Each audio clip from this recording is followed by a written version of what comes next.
ACTA, Anti-Counterfeiting Trade Agreement. The name is misleading. The original idea of ACTA is to internationally protect intellectual property. It's supposed to help prevent product and trademark counterfeiting, like fake copies of expensive goods, misusing trademarks, like using a well-known car brand on tampons, for example making General Motors tampons. It will safeguard research investments in development of products, e.g. medical patents or pharmaceutical products. It's also supposed to support artists and journalists and allow them to produce higher quality work and internationally harmonise copyright laws. Sounds great, doesn't it? But there's a twist. The Oxford English Dictionary defines a counterfeit as, quote, a fraudulent imitation of something else. But when a file is copied on the internet, it is exactly the same as the original, not an imitation, and it is not stolen since the original is not removed. The information is simply being shared free of charge, so counterfeiting has nothing to do with it.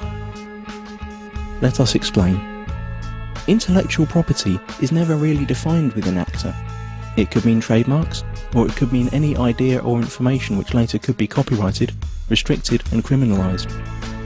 This will have a tremendous effect on the internet as we know it. The actual ACTA text covers a huge range of topics and is very complex and hard to grasp. So we will explain what happens on the internet in a hypothetical real-world analogy. Imagine paying for a cookery course. During this course you learn how to cook some really tasty fried chicken. Then you return home and teach the recipe to your wife. But here's the catch. According to ACTA, you are now both criminals since you shared that information for free when only you had paid to learn it. The ACTA regulations are clear. When you're suspected of sharing copyrighted information, depending on the country you live in, then your access to any kind of courses will be blocked, you will be fined or sent directly to prison.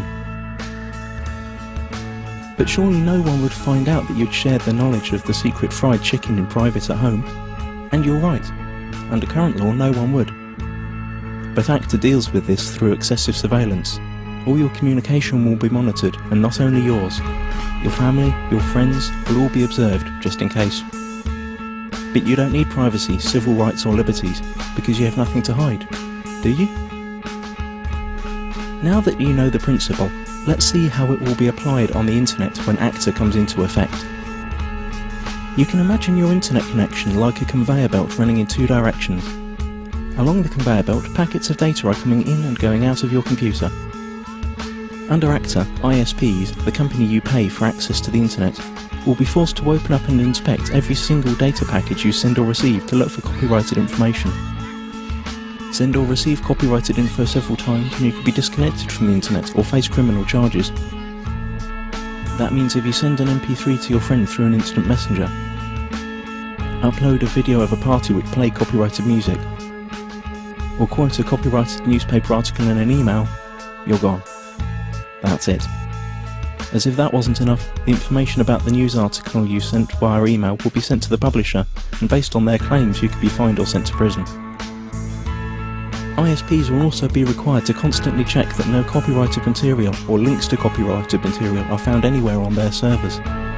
This will be fatal for sites that hold any kind of user-generated content, like music, pictures or video. How could YouTube or Twitter work under a law like that? So the internet as we know it is on the brink of destruction. But at least you'd think that the money from all these lawsuits would benefit creative people.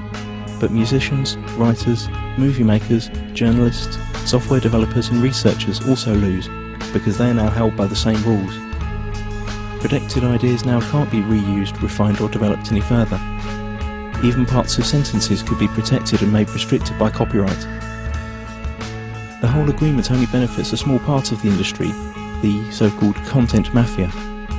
Media publishing companies like the RIAA and the MPAA, who have long tried to solve the internet problem that threatens their obsolete business model. ACTA is the result of their lobbying within the governments that participate in the negotiations. Latest leaks indicate that techniques that bypass the planned content filter and blocking infrastructure will also be made illegal. And the worst thing? It's all done in secret.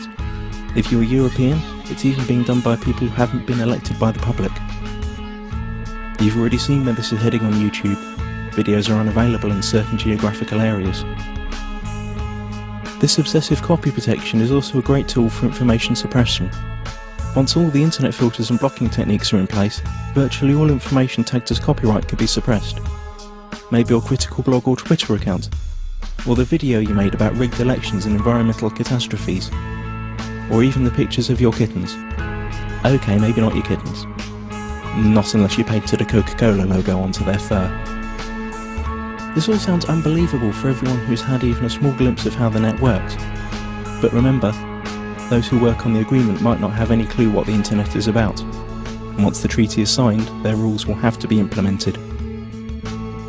The consequences we have to deal with are internet censorship, restricted freedom of speech, loss of net neutrality due to the restrictions of the use of certain protocols, total surveillance of all your online activities, loss of freedoms and restriction of civil rights, punishment like losing your internet access, and we will gain nothing.